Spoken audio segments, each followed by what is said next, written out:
গেল ৪ মাসেও প্রধান উপদেষ্টার সাথে সাক্ষাতের সুযোগ পাননি তৈরি পোশাক শিল্পের মালিকদের সংগঠন বিজিএমইএর নেতারা। এক সংবাদ সম্মেলনে এই অভিযোগ করেন সংগঠনটির সভাপতি মাহমুদ হাসান খান বাবু। তিনি বলেছেন যে অন্তর্বর্তী সরকার দেশের উদ্যোক্তাদের তুলনায় বিদেশিদের কথা বেশি আমলে নিচ্ছে। এ সময় চট্টগ্রাম বন্দরে মাশুল বৃদ্ধির তীব্র সমালোচনা করেন ব্যবসায়ী নেতারা। তারা বলেছেন যে বিদেশি প্রেসক্রিপশনে বিপদে ফেলা হচ্ছে রপ্তানিমুখী শিল্পগুলোকে। অভিযোগ করা হয় যে সংশোধিত শ্রম আইনে উদ্যোক্তাদের প্রস্তাব উপেক্ষা করছে সরকার। ২০ জনের ট্রেড ইউনিয়ন গঠনের সুযোগ দক্ষিণ এশিয়ার সবচেয়ে দুর্বল কাঠামো। এতে ঝুট ব্যবসায়ী ও বাড়িওয়ালারা শিল্প কারখানায় বিশৃঙ্খলা সৃষ্টির সুযোগ পাবে বলে অভিযোগ করা হয়।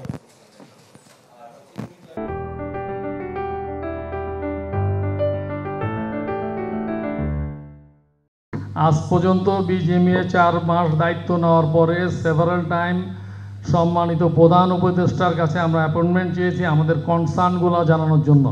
উনি সময় দেন নাই। $100 মিলিয়ন কোম্পানি, আমি আমার ক্ষোভের সাথেই বলছি যে স্টারলিংকের ভাইস প্রেসিডেন্ট লেভেলের লোক আসে, উনি ওনাকে সময় দেন, আর 40 বিলিয়ন ইন্ডাস্ট্রি এক্সপোর্টের নিচে ওনাকে সময় দেন না।